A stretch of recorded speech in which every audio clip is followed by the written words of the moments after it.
Thank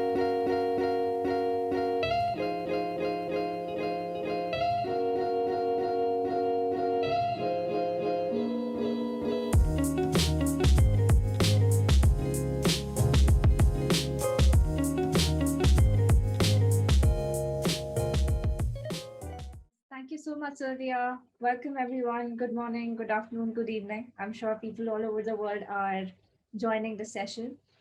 This particular roundtable is going to be about aren't all aid workers data people? Basically, focusing on how to promote the right level of data literacy amongst your staff.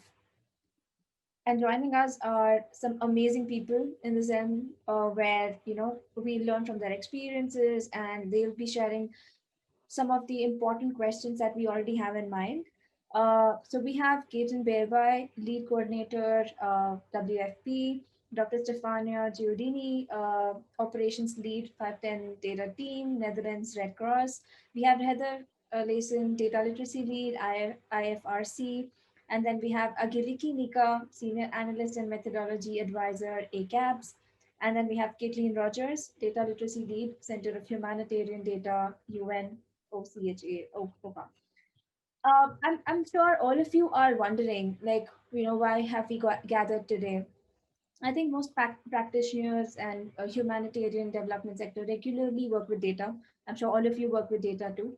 Yet they are not often considering themselves as data people. And one important thing is to be trained and aware of, what are the associated stakes and what are the things at stake for someone who's doing it. And organizations generally struggle with assessing the right level of data literacy with their staff, people who are working on the ground, and people who are, running the show. So, and this is also because they have, like, multiple diversity, different portfolios, different backgrounds, and, as I said, from field to someone leading the teams. So today we have some amazing people joining us to talk about how can you organize this, what are the changes that are needed, or what are the experience that they have, and, share more about it. As Sylvia mentioned, if you have more questions, please post it on the Q&A. So this is how we'll be continuing this session. The folks who've joined us have taken some time and prepared a great presentation. So we'll have them presenting one after the other. But don't let that stop you from adding questions. We'll have each of them talking about it, and you can, put in questions, and then we'll all get together and answer those questions and have more discussion forward. So as we go next, we'll have the team start, presenting. So first we have Katelyn Rogers, who is a data and innovation specialist with over 10 years of experience supporting international organizations, not-for-profits, and government innovate and tackle big problems through appropriate use of technology. Through the years, she has earned an understanding of appropriate technology, mean what it means for the organizations, sectors, and communities with radically different goals and resources. She has an extensive international experience with a broad range of thematic areas across the development and humanitarian spectrum.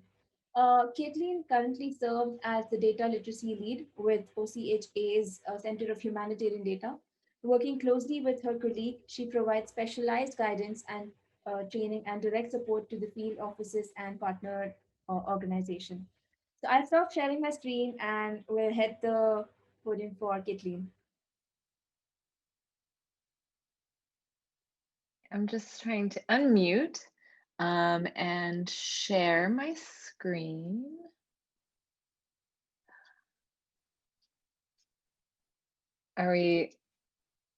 Is it sharing? Katelyn, I think we are not able to see your screen. Do you mind doing the sharing? Yes, just give me a second. I think I have to change my permissions. Yep, just give me a second.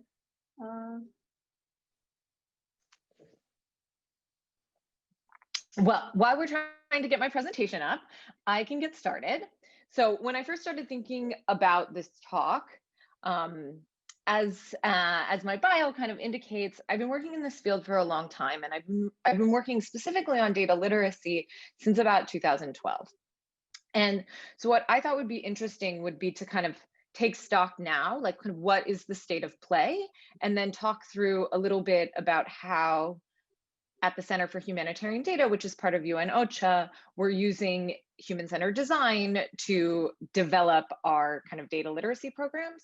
We did a lot of research around this, and I kind of wanted to share the results of that research and how it's helped us and some of the design principles that it has helped us to kind of shape what a learning program around data looks like. Do we have my presentation yet? No. Just a second, Katelyn. I'm just worries. trying to, it's taking a while to load. That's the issue. So just give me a second. I can try to see if I. 1 second. Open sharing preferences.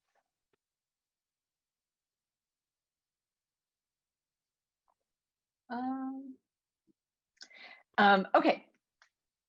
So, I mean, just a little, maybe I'll say a little quickly about the Center for Humanitarian Data.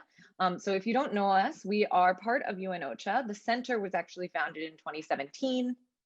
But our main product that most people within the humanitarian sector know us for is the Humanitarian Data Exchange. So the Humanitarian Data Exchange is an open platform where we have over 17,000 data sets available. If you haven't checked out HDX, I strongly recommend that you do because it's an incredible resource.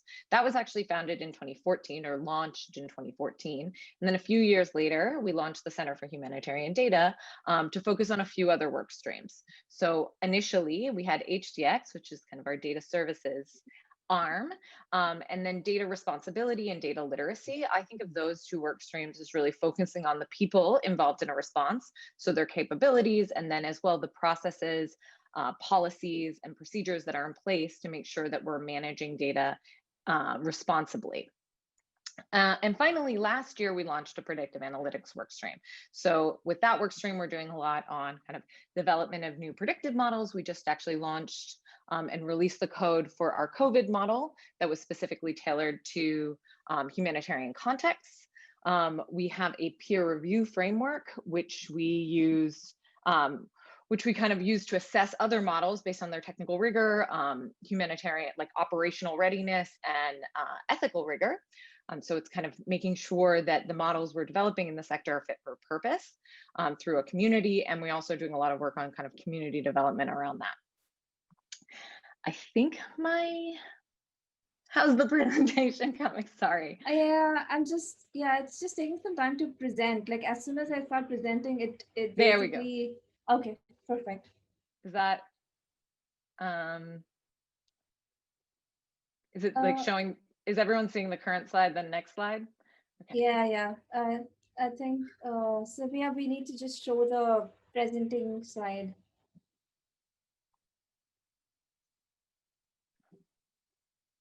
Well, I'm going to keep going because I don't want to use too much time. So what I wanted to talk today is kind of listed here. So the state of play, kind of where are we, and then what it looks like to take a human-centered design approach to data literacy. So state of play. So on the slide, if you were seeing my slides, what I kind of think of as the state of play, and again, I kind of am framing this in the context of having done this work for a long time. Yay.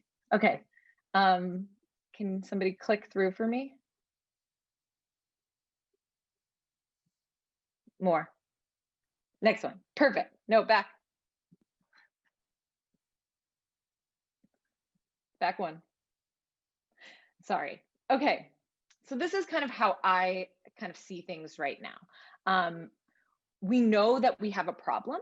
We've kind of started to acknowledge that data literacy is a problem within our sector. So this quote, using data well, is a core competency of all organizations in the 21st century, but we are not yet prepared for it, comes directly from the Secretary General's data strategy that was launched earlier this year. This was kind of the cornerstone challenge that we acknowledged. Under that, there were kind of sub-challenges, and the first one specifically talked about the kind of uneven data culture, skills, and capabilities. And so to address a problem, we first need to acknowledge that we have one. And this, to me, has been a big shift, that we're seeing more and more organizations are acknowledging that data literacy kind of across the board is important, and we have room to grow there. So if you can go to the next slide, and maybe skip through to the next one again. Great. So what is human-centered design? I could give like a long, nice explanation of what it is, but I think at its core, human-centered design really boils down to, you need to ask the human who is going to be using whatever you're designing, what their needs and requirements are, and taking their needs and requirements into account as you build out whatever you're going to build out. And I think to a certain extent, this has not been as applied as it could be to designing learning programs. So if you go to the next slide, this is what we did when we were kind of initially trying to think through what we wanted to do as the Center for Humanitarian Data on data literacy. We spent about 3 months interviewing people, doing participatory learning sessions. We had a broad-based survey. We really wanted to hear from people what they understood to be their challenges around data literacy, what they like to learn, what they wanted to learn, what they felt like they needed to learn, where they were blocked, and all of this. I wanted to draw your attention to, for me, one of the quotes that really stands out and has like kind of really stuck out for me for the last 2 years is, we often don't know the questions we are trying to ask. And to me, that's like a fundamental challenge that we need to be addressing when it comes to data. So people are producing these data products, but they don't even know the questions that they're trying to answer. So if you go to the next slide. So I wanted to kind of sum up some of this research and some of the insights that we got, and to talk through like how these kind of insights can be used as we're designing data literacy programs for our organizations. So if you've ever designed a learning program, this is probably really well known to you, but what people want to learn, their kind of knowledge wants, tend to be different from their knowledge needs. So this was really, there was a kind of stark contrast in the responses. So when we talked to people and had them in their own words describe what they needed from like a data literacy program, they said things like, I need it to be applicable to my own work right away. I need it to be relevant to my day-to-day work, things like that. Almost everyone said something along those lines of they wanted it to be practical, relevant, and like centered around their day-to-day work. But in the survey responses, when we gave them lots of options of what they wanted to learn, it was predictive analytics, big data, and statistics. So these may seem in contradiction because I don't, 1 minute left for the presentation. Oh my.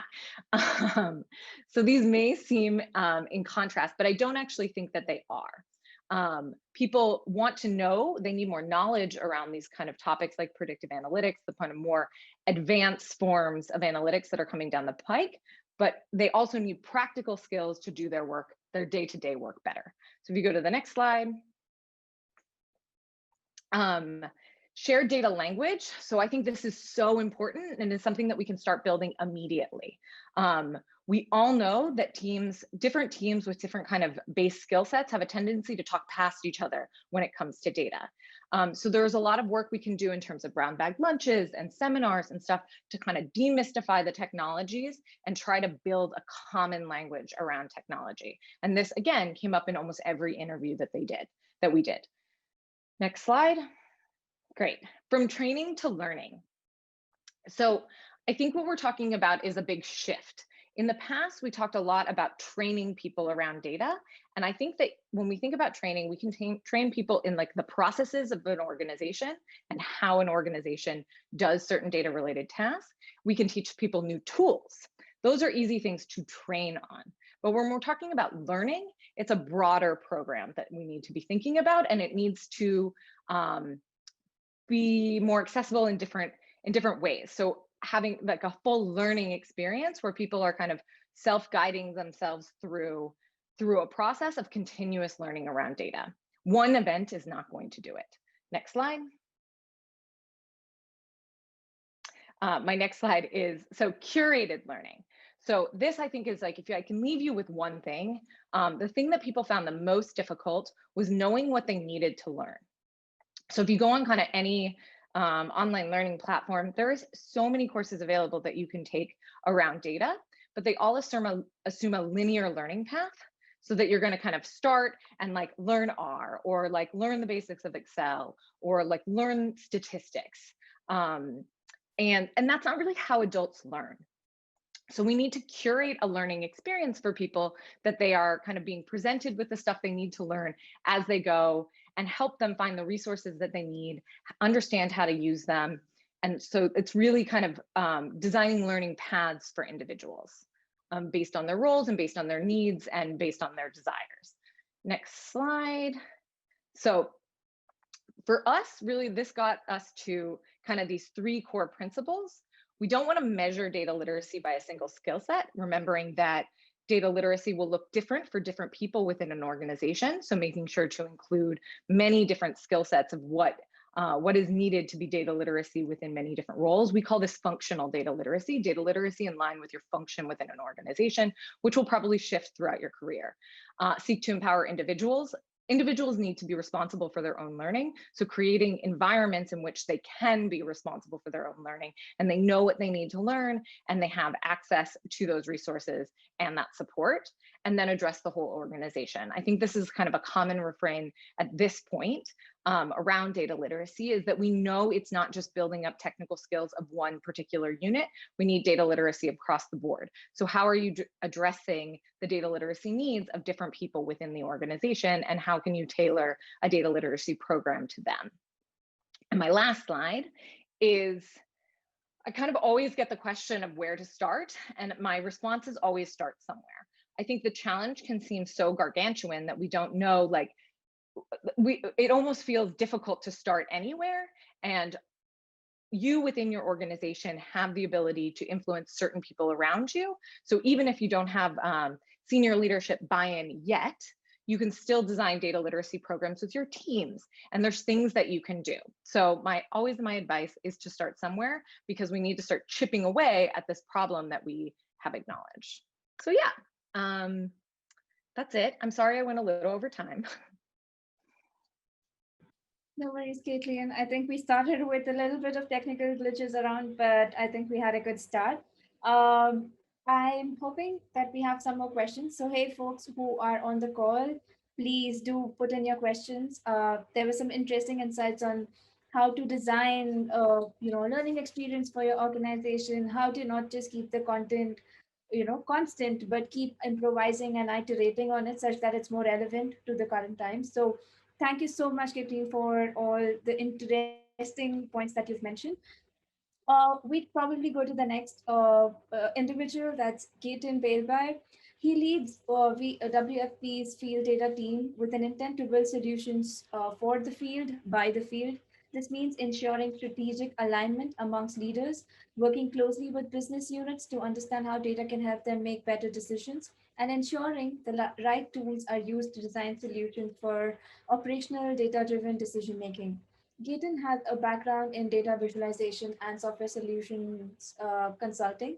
He worked 6 years for Tableau as a solutions engineer, working in banking and insurance, energy, retail, automotive, and humanitarian sectors. Over to you, Gaetan. Thank you. Can you hear me, and can you see my screen? Uh, we can see both of your screens, the one before as well as the second one. Oh, okay, strange. In this case, I might ask you to share my slides, because it's not ideal. Okay, just a second. Sylvia, do you have it ready, or do you want me to do it? I'm going to. Oh, okay. share. Is this better? Just a second. Yes. Yeah. Yes. Okay, we perfect. can see it.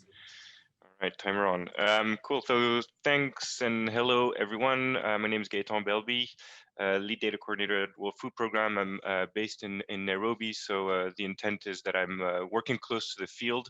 The name of my team is actually the Field Data Team, and we work very closely with our field operations to build solutions and products and skills really for our field users. Just a little bit about WFP, and I think most of you would be familiar with WFP yet, but some of the numbers that we like to showcase to show the extent of some of the data that we collect is as follows. So we have about 90 million people that we assist in 80 plus countries, and therefore in which we have operations. On any given day, we have 5,600 trucks that are transporting goods from one place to another. We have 20 ships in high seas that are transporting goods as well, and an actual airline and 92 planes, as well as helicopters transporting goods and people. Our annual operational requirement is 11 billion, of which 1.7 billion is actually transferred through cash-based transfers. And we have 16,000 employees, of which 90% are based in the field. So really a field focus operation overall. And the objective with data is very similar to how our operation really looks like in real life. So the goal of data at WFP is that we provide the necessary data to enable WFP to make the right decisions at the right time. With data, WFP can know how best to intervene with aid, assess the results of interventions, and modify for the future. And this is really, really key that these people that are based in the field have access to the right skills and tools so they can make these decisions on time.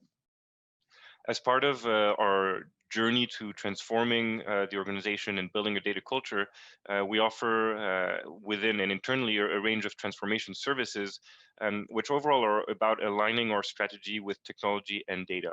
And what this means is that our operations should always be powered by data, that there should be a relentless focus on end user value, and something that Katelyn mentioned earlier is really understanding what these users need.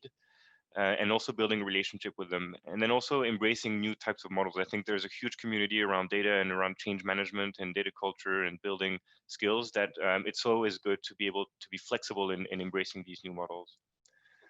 One of these models that we've been following, and I think this is something I've seen across various organizations in slightly different ways, but focusing on leadership vision, people, processes, and technology is really key to an underlying successful data culture. And therefore, data literacy is also at the center of this, because people are invested in each of these different sections, and making sure that they're data literate, that they understand the technology, they understand the processes, is really key to making sure that their circle turns properly. One of the biggest, I guess, challenges, or the first place where we start is really leadership vision, and making leaders more data literate. Now, what we aim with this is that these leaders, they inspire data culture within their teams, that they demand that decisions are always data driven, that they make sure that their team members ask the right questions, and then that they measure the results of these questions in the right way. And oftentimes what we've seen is leaders saying, yes, let's do something with data because we can and we have so much data, but actually it's really also pinpointing why they need these specific data products, and understanding and making them understand that it's not just about making fancy dashboards, but it's also being able to do something that's really valuable for decision making and that has a real impact. People is also very key one, obviously, to data literacy, but what we do and what we try to do is build data skills at scale. We try to make sure that people have the skills to author excellent content, meaning that they can produce data products, and obviously by this I mean dashboards, for example, that are easy to use, that use best practices, etc. But also focusing on making sure that they receive better data products from us, from the data team and from their colleagues, with accurate data and timely data. And then finally, it's evangelism and community. And this is really key to scaling this, to scaling a culture. It's really growing with champions, creating a community, and then having that community grow organically. So I'm going to skip processes and technology. But you can see, and feel free to take a screenshot. This is also interesting points that are always really important to have in the background to make sure that a culture grows organically and with no issues, is having the right processes and right technology to ensure that people are confident within the data environment, and that also they have the right tools to easily access relevant data. There's a few frameworks around change management, especially in regards to data. I think everybody kind of takes them and adapts them to how they want. But the way that we've seen it, and we've used this one, first of all, is focusing on awareness. being able to change the mindset and the culture by saying, okay, what is changing? Why are we introducing these new skill sets, these new data products, and when is it happening? Then we try to evaluate by understanding what drives people to change and really working with individuals to understand how that impacts their particular jobs. Then we start building a knowledge base and having an accessible knowledge base where we can use content to teach people, where we can create and run live meetings and demonstrations of certain products, of certain programs for data literacy, but also, yeah, just have a training resource that people can easily access and then learn at a self-pace. Then it's reviewing abilities. Once you start creating some of these champions and evaluating the need and the drivers, it's reviewing the adoption of certain skill sets and tools, building skill belt programs. This is something that's really key. I see I've got a notification, maybe that's my time, but filling the gaps and those skill belts is really important. And then finally reinforcing, so promoting success stories, promoting collaboration, and promoting champions throughout these programs. Very quickly, we are data people at WFP, at least we try to do, and we have a pretty extensive data team. The field data team, which I lead, is made of regional data coordinators that focus on regional strategy for WFP, but also of data analysts and data engineers. We have a global data fellows program, which are data fellows that are embedded in different business units globally. And that have that on top of their day-to-day job as champions. We have a big data and analytics community of practice, and we support recruitment for data roles in the country office. Let me just check my notification. I think 7 minutes done. Okay, so I'll stop here, but thanks for your time and listening, and over to you, Jinal. Thank you so much, Gaetan. It was great understanding how organization, the recruiting, and how framing of data culture is so important. As we go next, we have none other than Heather. Heather is driven by the mandate. Imagine this world if we all lent a digital hand. Technologist, she focused on social impact with human-centered design, social entrepreneurship, and innovative methodologies. She builds partnership, open governance, strategic organizational change, curates digital spaces, fosters volunteer engagement, and delivers training while inspiring systems for co-creation with maps, code, and data. At the International Federation of Red Cross Red Crescent, Heather coordinates global data literacy programs and co-leads the digital strategy workstream. She was a board member of both OpenStreetMap Foundation for 2 years and board member of Humanitarian OpenStreetMap team for 4 years. Heather co-wrote a chapter on the state of data in humanitarian action, a chapter on open communities in the Open Organization Handbook, and the articles The Power of Data and Digital Literacy for the World Economic Forum and Civicus Data Shift. Over to you, Heather.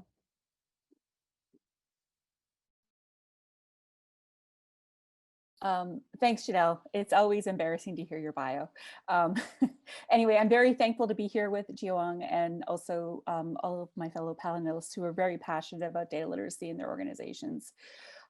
Today, I'm going to talk about what does it mean to go global within a large humanitarian organization. I'm glad that everyone's been talking about tools and tactics and attributes, but I'm going to talk about the data journey that we've had at IFRC.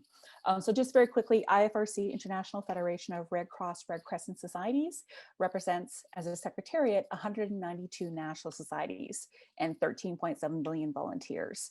We are a hyper-local organization, if you will, and everything is a federated model.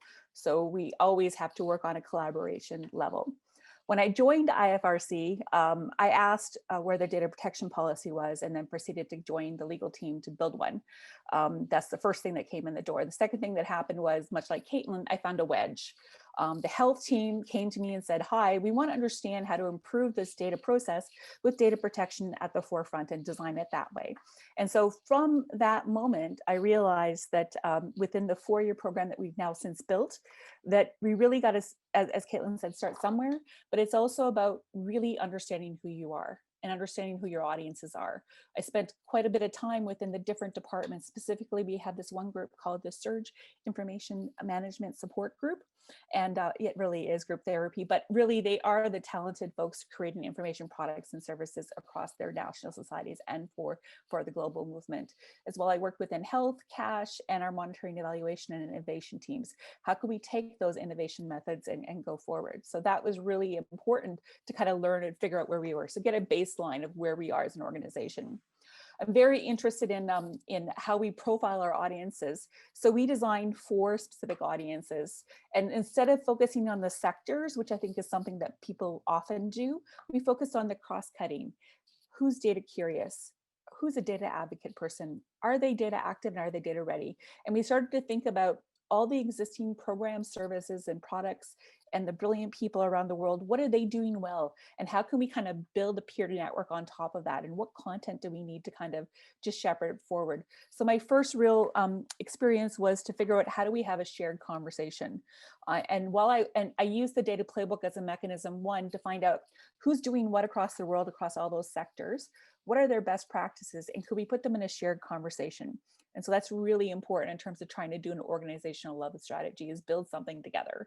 Hundreds of people contributed to it. It was piloted around the world. You'll see beta. We did that on purpose. We made it open for anybody else to use. It's slide decks, checklist, to-do lists, games, and scenarios. And we designed this from people, but we also work with our partners. We did a number of events with the Center for Humanitarian Data and FabWriter to be able to figure out what is the best practice. We made it open online too, because humanitarian actors kept contacting us, asking us, how could we use it? And we said, sure, it's free. So when I say the next opportunity is really around that kind of shared workflow. So first, find out who your allies are, then build a shared workflow. Year 2 and 3, I had a barrier in terms of this. So we built the data playbook in 2018, we published it, and we said, yay, let's go make sure that we have this shared conversation. We did it within, again, the different departments, whether it be crisis or health or whoever we were working with. We worked within those teams, but there were times where we couldn't scale. For example, Missing Maps, an incredible program, we couldn't get the global buy-in in it. And we had to figure out a way to try and make this kind of learn by doing activity as something that could become a data literacy activity. We also found that some of the programs and courses that we were taking weren't getting there. And that's because we have to be where people are, and it has to fit in their day, and it has to have some kind of change management. Not a 16-hour course. What's the thing for fast-paced things that people could do? So we started to think through what products and services we could build on from the data playbook and build forward. So I'll just go back to that slide just briefly. We built out a data for volunteers course with Netherlands Red Cross 510 that's on our learning platform for anybody to use. We also did some research into what are our decision makers using for data. Do they understand it? What's the change effort that we want to make? And what we found was, well, they think it's nice, that they think it's useful, but there was a barrier in terms of how did we fit into the process and workflows. So I share this strategy slide because I think sometimes you have to go big. And so while I was in charge of the data literacy program, most people wanted data management. They wanted the tools and the abilities to be able to do their response work and deliver humanitarian services, both domestically and globally. What I learned from our friends at SIMS, which again is the Surge Information Management team, I would sit on their calls and listen to the real world concerns they had about making data ready as an organization and hear what was happening in every single response. So try to be as close as possible to the work. I agree with Gaetan, the more that you can make it matter. And so I use them as a litmus test for everything. So with the global strategy, which was signed by 192 national societies for IFRC last December, we also started working on political tools. And well, sometimes you want to focus on products and services and learning materials. Sometimes you have to go big and deep. You have to go into the strategy, you have to go into the policies, you have to go into the processes and make it matter all the way throughout the organization. So I took the global challenge of digital transformation and split it apart. We built out a pledge which makes data literacy a priority for the organizations, which was signed by IFRC and ICRC and a few national societies. We signed a data protection and RFL, restoring family links resolution. And while we had the political tools in place, we also knew that we needed to get better in terms of our strategy. Now, every single national society has its own strategy. Got to remember they're independent groups, but we as a movement now have a global digital strategy. which we have spent this summer writing and working on and building on. We built on all the insights research we've done over the years, all the prototypes, the examples, the pilots, the goods, the bads. And we talked with people across all the different national societies. We engaged with folks to ask them, what are the best practices? What do we really need? Next week, I'm really delighted to tell you that this is going to our governing board. Sometimes you need the political tools and the buy-in from your senior leadership, both the small L and the large L, to get to that next stage. And so while I can't share the strategy with you today, I can give you a couple of headlines. Common data model, shared standards, data literacy matters. What kind of data literacy do you need for the different types of roles? How can we build a competency network? How can we have open data and open source? These are all things that we've been champion. And certainly there's examples across our movement and in the Secretariat that are already doing this really well. But now we have a shared conversation and vision. And so that paperwork is only one part of it. It's more about getting to the next level. And when I say the next level, strategies and policies and processes, most of the people attending GEONG, you're really focused on the ground, what really needs to happen to the pointy end of the business to serve humanitarians. And what I wanted to focus on here was sometimes you need to go larger in order to get that data literacy as a priority. And so I'm really delighted that we teamed up and made that happen. That means being very open and across all of it and trying to find ways to work across the languages and the borders. We made the data playbook open for anybody to use. We put it online for ourselves, but we put it online for you too. I'm really delighted that different humanitarian and development organizations are using it. And I would strongly encourage, and I am very thankful for those that have put their content online so that we can learn from each other's best practices and then figure out again how to build for our audiences and tailor it. So I encourage you to put your stuff online and keep sharing. With that, last year or 2 years ago, we created a data literacy consortium mailing list where we can share best practices. And this was done by the Center for Humanitarian Data and FabWriter, who co-wrote the data playbook. Now, not everybody can put all your content online, but if we can actually have best practices, there's a low amount of funding in terms of literacy and engagement and learning in our organizations. It's better if we can just build with and certainly make those practices forward. The last thing I want to say is that despite some of these barriers, really focusing on the strategy and the governance and really having our senior leaders get behind us has been an exciting experience. They get it, they are involved in it, and they are talking with all of us right now. And I know my colleague Stefania is going to tell you about some of the hows. I really wanted to focus on the strategy piece because I think it's something that we sometimes don't focus on. And I think we need to really do the research, as Katelyn said. We're going to be doing in the next year, the next version, the data playbook version 1. Same methodology, human-centered design, innovation projects, scrappy, what's the best practices. We'll be doing that in the open inside the Red Cross to be able to kind of Red Cross request to share amongst ourselves and be sure we will publish it forward. I do have other slides and examples and reflections around 4 years of building a data literacy program. But the thing that really gets me up and excited about this is those people who are using it around the world to think about how they can make it as local as possible.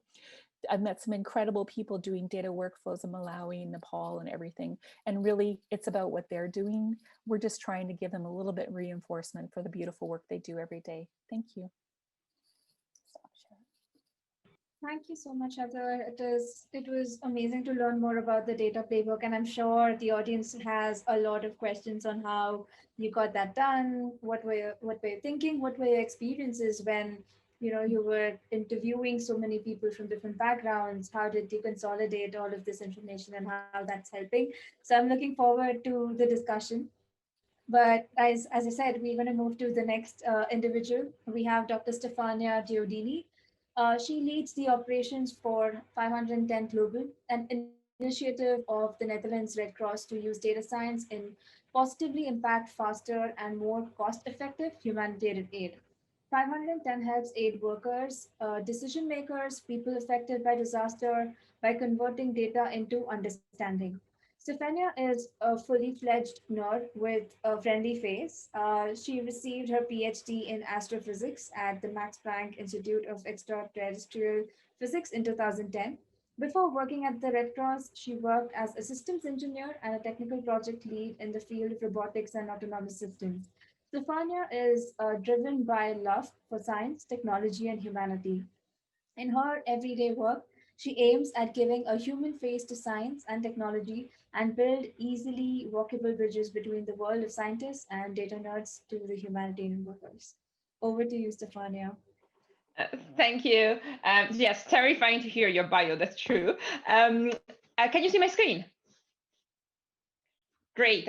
So let's go for it. So thank you, everybody. Welcome, everybody. Stefania, Giodini, 510 data team. We are part of the Netherlands Red Cross in the international department. So as Jinal has already started saying, and I will see if I can, yes. If you're asking yourself why 510, so 510 million square kilometer is the total surface of the Earth, we chose this number as the name of our team because this is the scale that you can get with data. 510 has a one purpose, to serve the National Society, the under 91 National Society of the Red Cross with data and digital. So we work very close with the field team and we support them in data and digital. Just to give you an idea of how 510 is built, 510 started in 2016 as an idea, as a little project with 3 people, and scaled up in 2020 with more than 20 project staff in the Netherlands Red Cross, but also with a lot of professional volunteers. So our organization embraces volunteerism, and in particular, we use professional volunteers. So we connect with people that they are like tech nerds in their daily life, but they are able of donating some time to us to work together towards our mission of data and digital for national society. So we have at the moment 68 active volunteers working both on our programs and on emergency support together with the project staff. We also work with a lot of universities. So we have at the moment 29 students doing master thesis with us, and we have a mission to localize data. So we work at the moment with 15 local data teams. I will tell you more about that. The team has packed a high level of data literacy in 510. We work with a lot of different disciplines, from the geographical information systems, data scientists, policy workers, human-centered designers, health specialists, software developers. We do have a very special way of working. So we adhere to the humanitarian principles of the Red Cross, but we also have our core values that you can read here in this slide. But the two that I have highlighted are the one that lead you to understand how we work and we proceed towards data literacy. So we have a mission to engage local and scale global. This links very much to what Heather was saying. Go for the big thing, go for scale. And we connect digitally for sustainability. So that's directly an outcome of our stay local. This means basically that we work with a lot with local data teams. So our mission is not to centralize everything in The Hague, but actually to decentralize to data literacy and data knowledge to local data teams. And we try to travel least as possible. So our dream is to have data people everywhere. What 510 does in concrete every day, we work mostly on 4 product categories. So we work on digital risk assessment, so digital tools to understand the risk in communities, predictive impact analytics, this is like the more data science work, especially for anticipatory action before disaster, emergency data support, this is what happened this weekend, 2 typhoons in the Philippines, so we help mapping the damaged area, and direct digital aid, so how to provide faster cash aid with digital tools to community. These products are nothing if not supported by the services, which is data responsibility is a cost-cutting subject that every product we do is designed for data responsibility. We use human-centered design, as Katelyn highlighted, the important ask the human. This is something that is cost-cutting to our products. And of course, last but not least, the theme of this presentation, data literacy, because you can produce as many products as you want and can, But if they are not usable and people do not know how to use it, that's useless. So we have a data literacy training program going on in parallel to all our data support, and we are part of many data preparedness programs from National Society. I said decentralized and localized, how far we are in that. So we created at the moment local data teams in 12 national societies that you see listed here. Sometimes we don't create the data team ourselves. What does it mean, create the data teams? We support National Society HR team, actually, in hiring local knowledge. And when the right persons are hired, then we support them in the training. At the moment, they are all virtual training. These 12 national society, they are now exploding to more than 20 because of the COVID support. This is kind of opportunity. We support many more national society than usual, and then together with emergency support, we also provide our data literacy training. Every opportunity is right to create more data people. My last slide is about the data literacy journey. This is really how we advise this journey to go to decentralize and localize. So as Heather already highlighted, the training of the senior management and leadership is fundamental. You need to have a buy-in from the management. And the way to do that is just to really train them and show them what data. They also use data in their daily work. They're interested in it. Of course, you need a specific training for a specific audience for that. So buy-in for the management. Then training or local technical teams and data team leads. So we do local training and training in The Hague. We focus on the future data champions, on the data team leads, basically in the training of trainings. We have a curricula that we are building up called the School of Data that we now piloted, unfortunately, once only before COVID happened. That basically trains the data team leads in the national society and also give them tools on how to hire data capacity and to build a business model for your data team.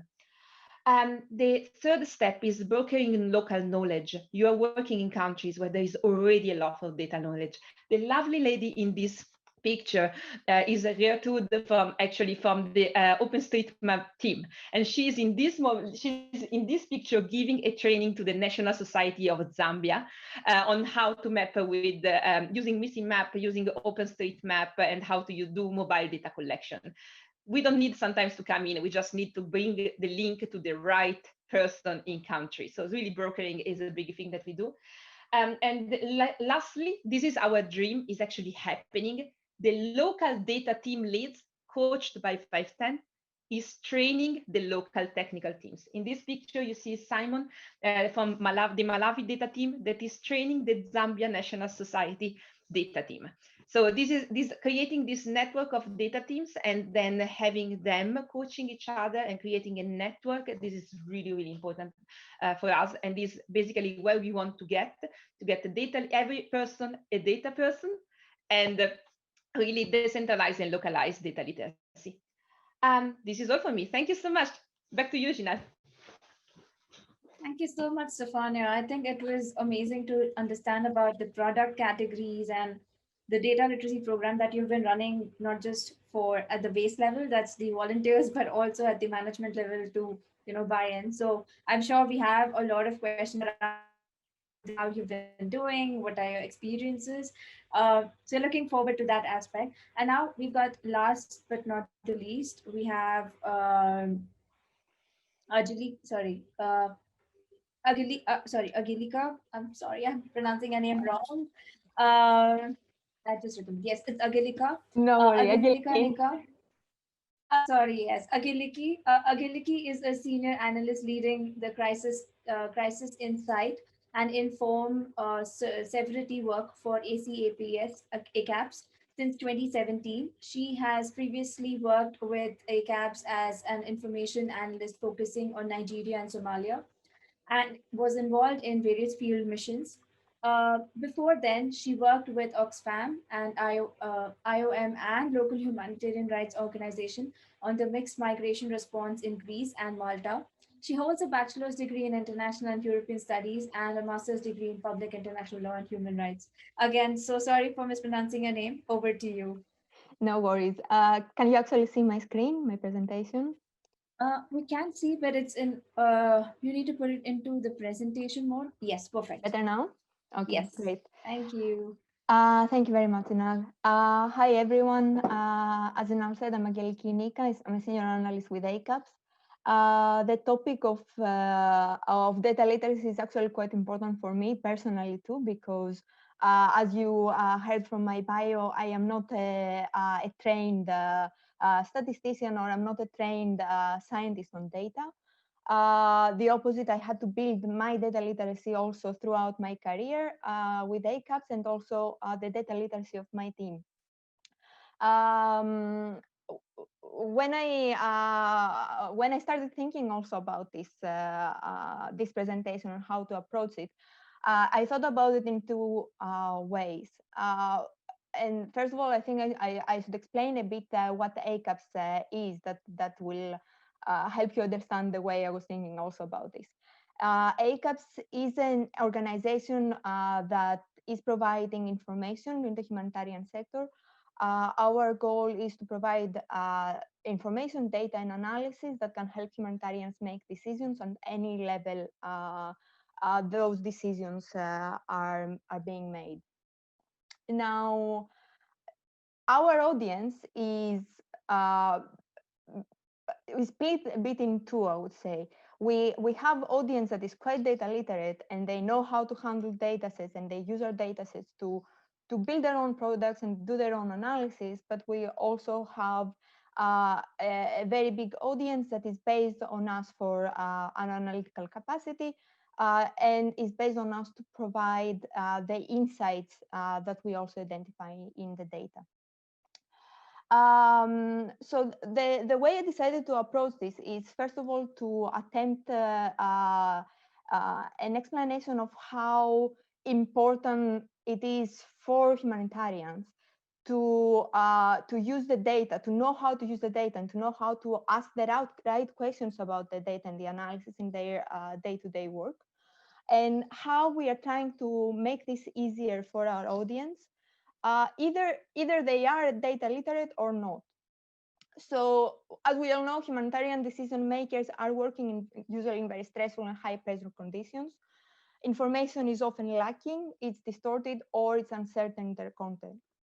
These conditions are known to introduce a lot of or enforcement a lot of biases. Those are cognitive biases that may result in simplifications when dealing with quite complex situations and decisions, or motivational biases resulting from the desire to have a specific outcome.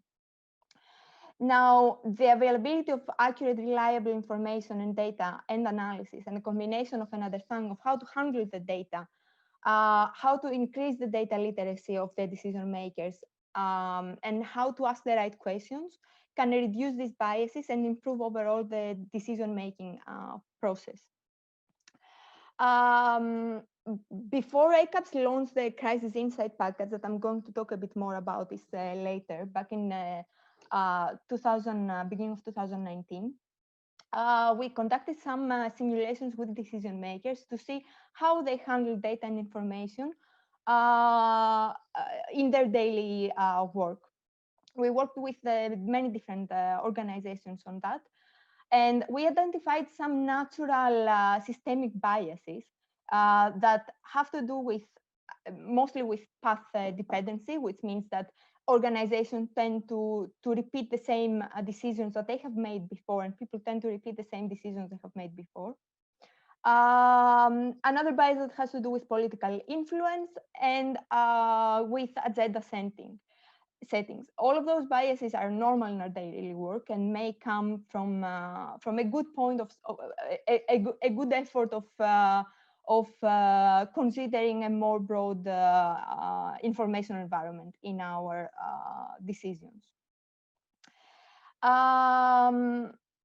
Now, then we went into an analysis of how can we actually strengthen the decision-making process, and what is the role of data literacy on this, and essentially consider what can be done. What we consider, and this is also some of our objectives with the Crisis Insight work, is to be able to strengthen the evidence base and data literacy in the sector, strengthen the use of data and information in the decisions and the analysis that different organizations do. Of course, that requires us as ACAPS and the whole sector to invest on independent data analysis. And essentially change the paradigm of sense making and going into a process of having one consolidated organizational view to being able to work with complementary and constructed and connected perspectives on information and analysis. Essentially, what we are trying to do is make the black box of decision making more transparent, so that people can track the information they use and can track the decisions they make. What we believe is that, of course, not every humanitarian needs to be a statistician or needs to be a data scientist in order to make those decisions. The sector will always have a need of data scientists and of statisticians to make sure that we do the work in the right way. But at the same time, every humanitarian needs to be trained in a way that they can ask the right questions and that they can interpret the information they receive and consume. One thing that the ACAPS team has been working on is to produce information and data presented in a simple format, in an easily accessible and comparable way, for both the audience that is familiar with data and also for the general public. Our team of analysts is processing information from a variety of sources. We are applying expert judgment in a uniform way of approaching each indicator that we work with across different countries, contexts, and crises, and a mixed methods approach in order to produce comparable global data sets with the aim to contribute to decision making and make a variety of information available to our users. I will explain very quickly what we are doing with Crisis Insight is that, as I said before, we make available global data sets that allow comparisons on the topics of severity, humanitarian access, and most recently with two data sets focusing on COVID-19. One is around the government measures, tracking the government measures introduced. And the second one is around secondary impacts and effects of the pandemic. We are also attempting to do trends analysis and forward-looking analysis that is focusing on risk and scenario building for different contexts. And at the same time, our crisis level analysis goes into the subnational level, which means that one country can have multiple crises and multiple crises can exist in the same region. What we want to achieve with that is to provide information that are clean and easy to process, and make the data analysis process more transparent and make more transparent the way that we handle our data. All of our approaches, methodologies are publicly available. And one thing that we're always trying to do in all of the products that we release is that the source is very well connected and easily trackable to every indicator and data point that we publish. Here is some of the examples of the most recent work that I mentioned, the Informed Severity Index, that is a tool to measure the severity of humanitarian crisis. The COVID-19 secondary impacts, that is covering non-direct health impacts of the pandemic, such as food security, markets, economy, migration, etc. And the COVID-19 government measures dataset that puts together all the measures implemented by governments worldwide. Now, the way that we have tried to approach our products, exactly because we want to adapt it to the data literacy level of all the different type of audience that we have, is that we offer our data and our information in many different ways. Users can download the raw data with all the figure sources, links, very often the notes of the data collectors that can explain exactly what analytical process they followed and how they have handled the data. Or they can read through the analytical products, which is the result of our analysis with the data visuals that we produce. We have also tried to offer our data in many different ways through our website, through HDX, but also through an API, so that it is accessible in many different ways and users can easily access them, process them, and merge them with their own organizational data and information or research data to answer more programmatic or research questions. Here are some of those examples, and you will see that we try to present our information in a variety of ways, offering always the raw data, but also offering it in a way that is easily accessible for the more general audience. And I wanted to stand a bit in this example because recently with the 2 COVID datasets that we launched, we saw that a lot of the users reached back to us and they said, okay, this is very useful, but how am I supposed to process this dataset? How am I supposed to use this dataset? So one thing that we decided to do is to invest on the tools that you see in the screen right now. And those are supposed to be navigation tools in a dashboard format that people can easily access all the data that are available on that are included in the dataset in a more interactive way. And this is, of course, for you to allow users that are not very familiar on how to process a CSV file or how to access data through an API to be able to use the information. I wanted to close with a very positive development that we have seen over the past month. And I wanted to share a bit of an insight of our internal evaluation process that we do. Which for me shows a very positive trend in the sector overall. What we saw is that with the introduction of with the release of the data sets that we had around COVID, we saw the daily website traffic in ACAPS increasing significantly. This, of course, is connected with the thirst of people for information during the pandemic. But for me, it's also a very positive message on how people start interacting more with data and information. And I think it presents a very good opportunity to actually increase the data literacy in the sector and actually increase the awareness of how people interact with the data and information available to make decisions. This is all I had to say. Thank you very much, and I'm looking forward for the discussion. Thank you so much, Angeliki. It was a great presentation, understanding how it's important on the humanitarian sector and research that you carried out. We've had some really interesting interactions on the chat, and some really interesting questions that we've already got. So I'll go to the first question. I would also request the audience to read through and continue the discussion. But one of the questions from Frederick is that data is more powerful than nuclear energy in the sense that it will make a much bigger difference for humanity in general. I hear a lot about how to get the most out of our data.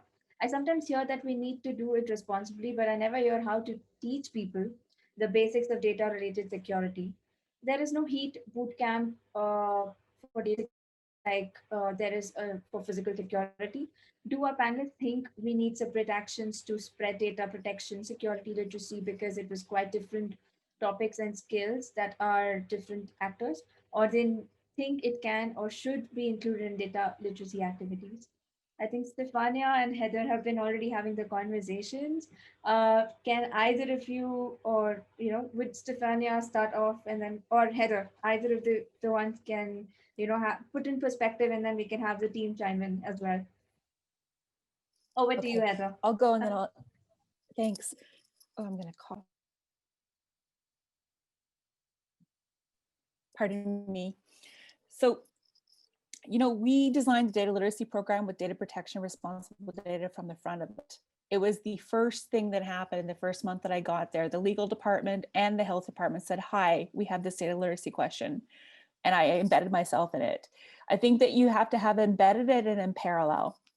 In the coming year, we're going to add a lot more in parallel, but I think it's really critical to get some official trainers and use global examples. I use examples from the news. That's the best way to train.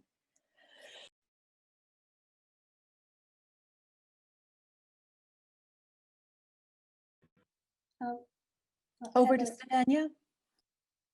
Okay, over to you. Yes, so I just echo what the Heather is saying, not repeating, but yes, it should be in your data literacy program from the beginning. We have it as part of the curricula. It is one of the most downloaded thing of our course, and also we have in parallel to the curriculum also developed a data responsibility policy for organization, because of course the training curriculum is for one audience, but leadership sometimes, and they respond also to proposal for policy, because it's something like more usable at the moment. In the data literacy curriculum, I make it extremely practical. So I asked my team to put a really practical example. For the field audience, I shamefully actually added really field examples, anonymized of course, of bad data practices. So just to confront people with, this happened 2 months ago. And this is not okay, it should not happen. Because sometimes it's just about, again, knowing which question to ask and not knowing that something is data irresponsibility. So embed it and as practical as possible.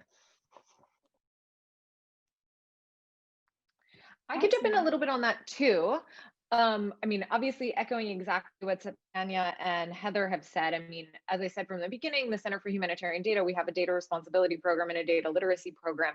Probably the teams that work the most closely together, because we are like working very closely on like engaging with the people.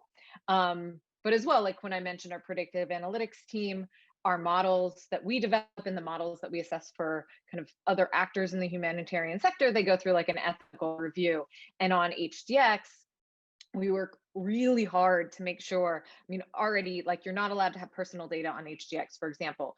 And there's a quality review process that we go through that, data sets are reviewed to make sure there's no personal data on within any of the data sets that are shared on the platform.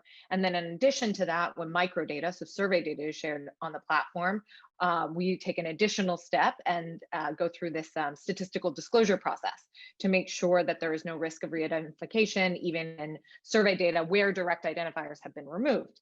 That's great, and we can do that to a certain extent right now with the current scale of survey data being shared on our platform. But if we want more survey data to be shared, and this is incredibly valuable data within the humanitarian sector, we think that we need to broaden the base of people that can run this SDC process. So right now we're kind of doing training specifically on that and are developing resources and really investing a lot of time in those resources. So I think it's, to answer the question, I think it's a yes and.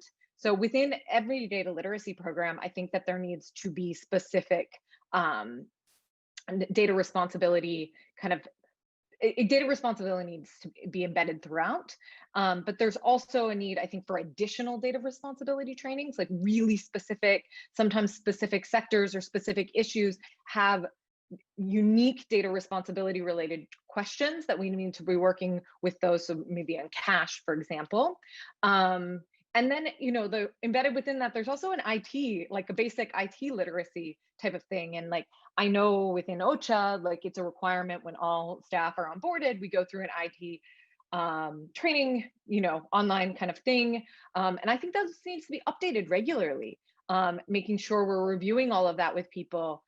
As the technologies change, sometimes it's hard for us to fully redo the course that we developed. So are we kind of keeping up with the times constantly? So to me, it's like it's all of the above, constantly, everywhere. It is the most important thing. Trust is really hard to build and really easy to lose. So if we don't kind of embed data responsibility throughout, we've already lost. Thank you, Katelyn, Heather, and Stefania. I think it's, as you iterated, it's really important, and trust is a really important factor. So all the above that you said made a lot of sense. We have Just another maybe, question. Oh, yes, sorry, yes, if I just sorry, wanted to Katelyn. add something that also we try to do is enforcing data responsibilities through the technologies that we use. So there's a lot of technologies today that allows the end user to go through mandatory checks before they deal with any data, whether it's uploading it, analyzing it, aggregating it, and then making sure that the data goes through these automated checks, but also through human checks as well. So approval levels before data is actually published. So really also enforcing that through technology is something that we've been trying to do. Over.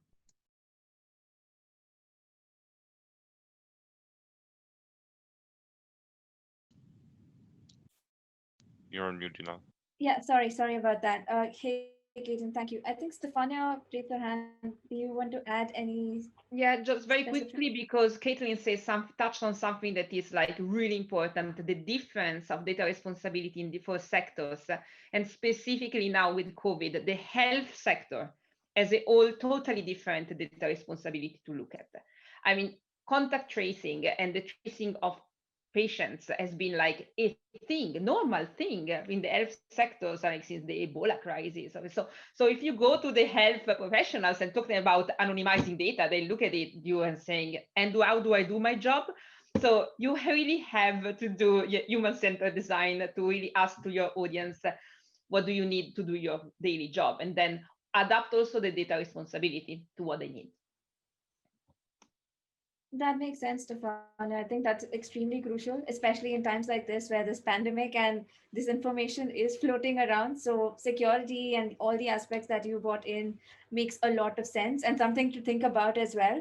Um, I guess there's no other folks who would want to join this conversation, but we do have one more question. Um, do any of the panelists have any recommendations on how to create organizational buy-in for enhancing data literacy? How to convince the management of the need to put in resources into improving data literacy? Um, does any, yeah, Heather's already, yes, Heather, go ahead. I'm going to say something brief because there's a couple of people who haven't talked. I want to make sure we give space for them. But I follow an ABC model. You always need to be charging your content, your message, your audiences. You always need to figure out and have different levels and figure out what's in it for them. And so the tailored content, the tailored talking points, I went into the policy department and wrote talking points for each of the sector and made friends with everybody who was writing policy, and then went department by department to figure out where the talking points were. And so now those talking points are in our senior leaders, and now we're okay, right? But it took a lot of examples from our friends who were already doing things and then pushing it forward. But you got to tailor. Over. Thank you, Heather. Anyone else who would want to chime in? I think Angelika has been quiet. Yeah, Do you want to share? Yeah, I wanted to second a bit what Heather just mentioned. I think step one should be to show what the additional value of improving data literacy is for the organization, to show, to provide examples of how concretely this can improve our daily work. Of course, our experience in ACAPS is a bit different because we are handling information. This is our main outcome, so it's much easier to convince the management to increase data literacy in the organization. But I think for all humanitarian organizations, it's equally important, and it really improves the way that we deliver assistance to people, and the way that that we make decisions around our programming, our funding allocation, and then on where we put our resources. Makes sense. Makes sense. Anyone else who would want to add? Or we have one more question on the chat.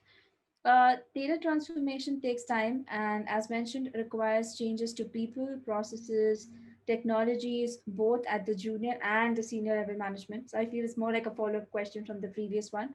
What recommendations do the panel have to ensure strategic aims and requirements can be effectively communicated to donors in order to ensure funding can be secured and make transformation a reality?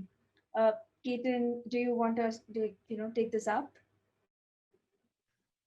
Yeah, so I guess the outcome of having more data literate people and more data driven decision is often seen through let's say the donor reports that we may share, at least on our side, and the fact that at all levels of the organization you're able to see that decisions are made and measured with data is really key to the proof that this effort is valuable.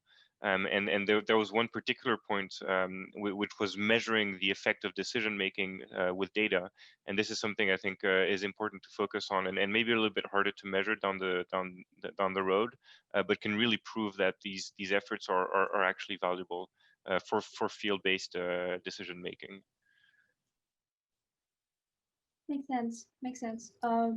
Anyone else? Heather, yes, please. You know, in 2011, I went to an event around responsible data ethics, and we designed a mechanism, and this is before I joined IFRC. We designed a kind of data pipeline, responsible data pipeline, which became part of the Responsible Data Forum.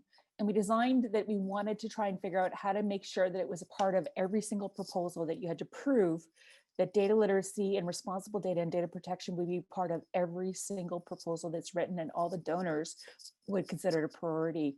Now, fast forward, and I'm not saying that there's a causation there, but I think it's really showing the timeline. If we show now to 2020, we know that most donors are putting it in their proposals, that they want to have data products, that they want to have strong analytics, that they want to have that. The thing that I think, and the reason I got involved heavily in digital strategy is because, well, most people want to fund and support not necessarily upskilling the back office. That's not something that people think is very sexy, right? They want shiny tools, dashboards, products, whatever's going to work for that particular grant or proposal. And I think right now what we're seeing in all of our different organizations is that's not enough anymore, right? And so now donors, I've seen it a little bit, especially during COVID, where the conversation has shifted. So this is a really good time to go after the strategy and really think through, what are you going to do to make those aims and actually meet the bottom line with your donors? But also, how do we work with our donors to be able to support what we need to be actually putting data literacy in the most local possible way? And that means not adding a shining, like I talked to the Nepal Red Cross one time, they told us that every single national society that was coming in, or other actors, wanted them to use different data tools. Well, this is why, APIs are really important. This is why data standards are really important. And so I think we're at a really good place, and I'm glad that Katelyn said, let's take a step back and reflect. But this is where, that conversation around how can we improve the donor strategic aims, but also ourselves and our accountability, that needs to shift a bit more still. I'm excited to see how we get there. Yep, I think it's an exciting space, and what are the next things? I think we do not have any more questions, but I do have one. I was very curious when I was listening to the presentation, and I think it's somehow. I'm sorry, Heather. I thought Katelyn was going to say something. Oh, she had gone off mute. Oh, sorry, Katelyn. I did not mean to interrupt. No, I was also saying we can answer live the questions that I answered in the chat if you want, or you can ask your question. Yeah, probably. I would still put the question up. I was just talking about something which really got me curious about the biases. So is that something which is very prominent when it comes to the upper level of management? It is sort of related or a follow up to a couple of questions in the past. So like, are they very prominent? And if they are, how? When you're talking about the playbook and things, how are the things that you highlight such that one can be more cautious about it when either you're making a decision or either you're bringing this forward to a authority higher than that?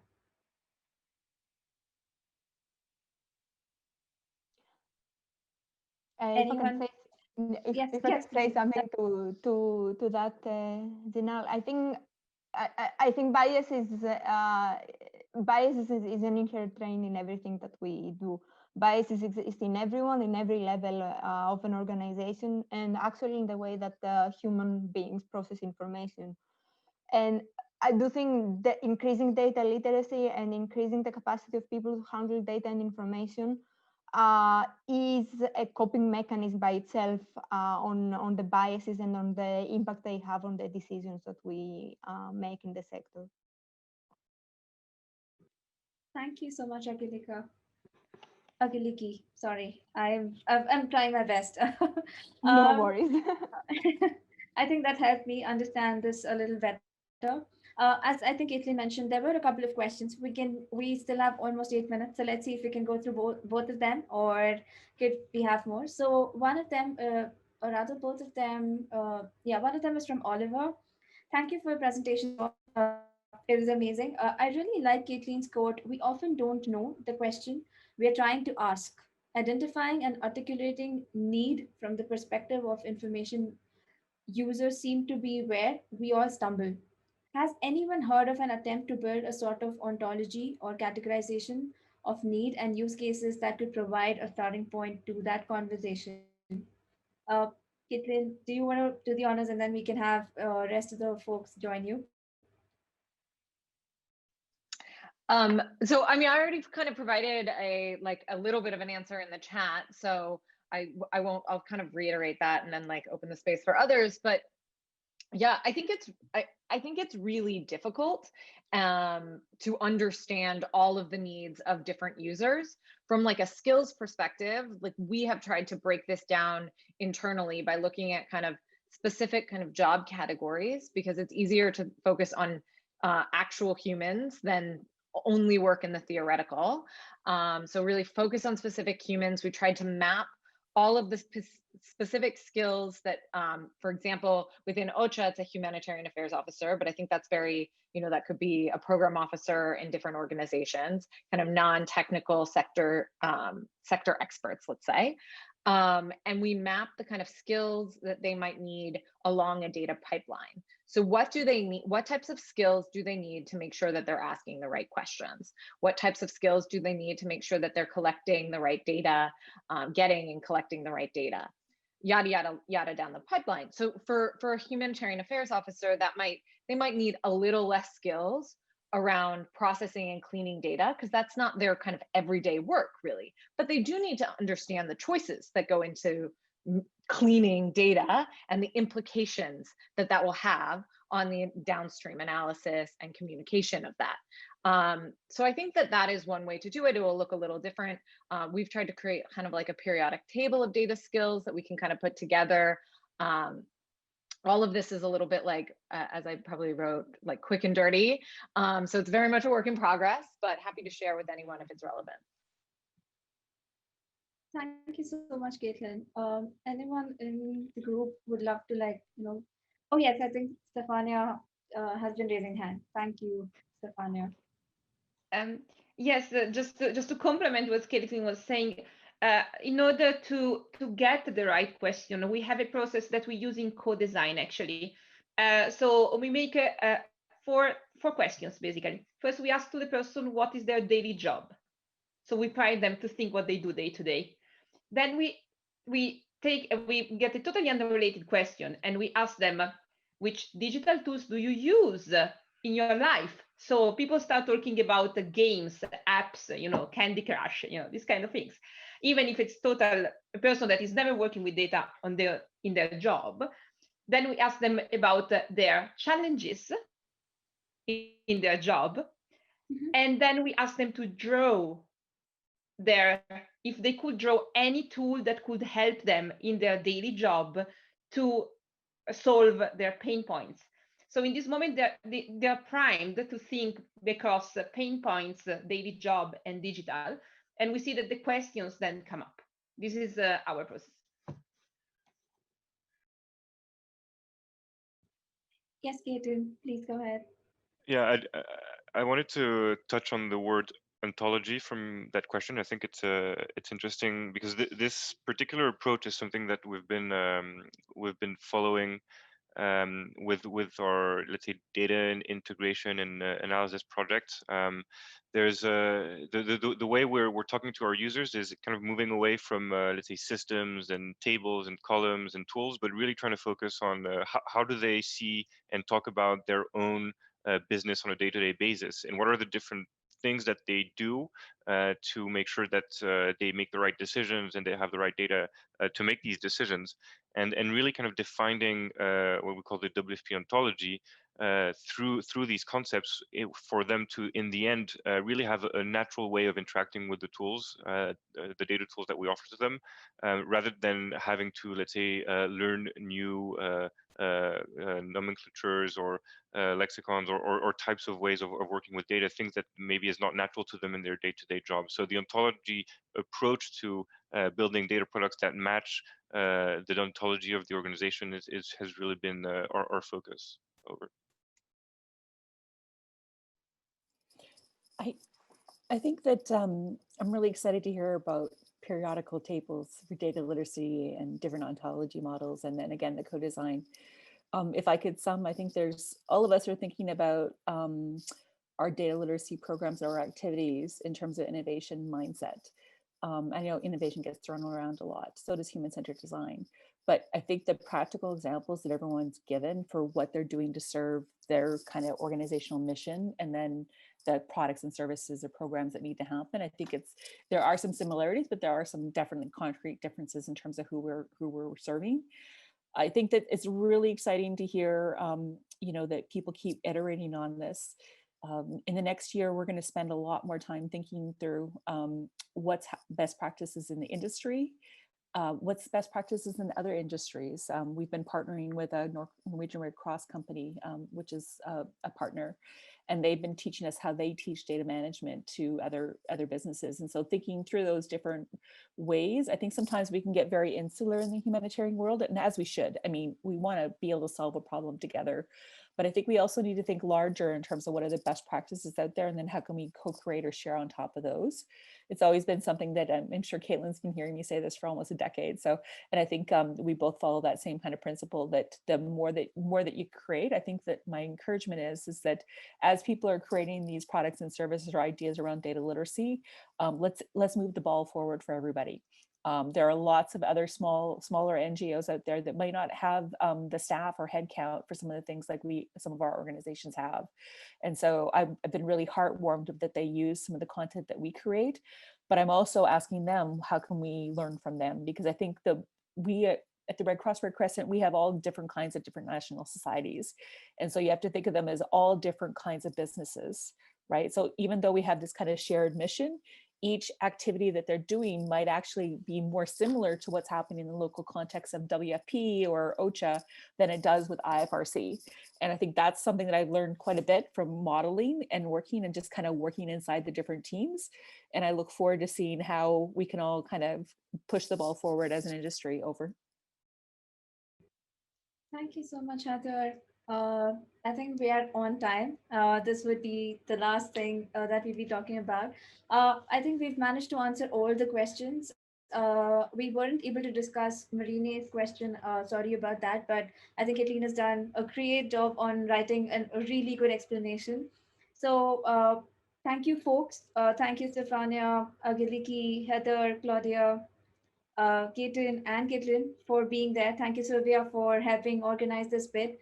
And thank you from my side for such an amazing, interesting conversation, which was pertaining to data literacy. I learned a lot of things of how to convince, why security is important, what are the biases, and so many other aspects from each individual.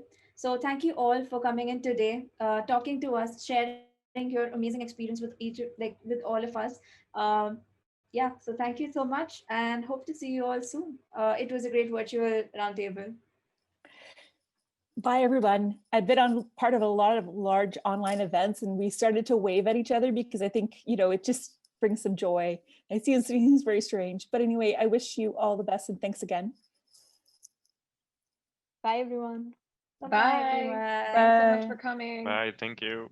Thanks, Jill. Thank you, everybody. Thank you, Thank Jinal. you, everyone. And Sylvia and Claudia. Yes. Ciao, everybody. Ciao. Ciao.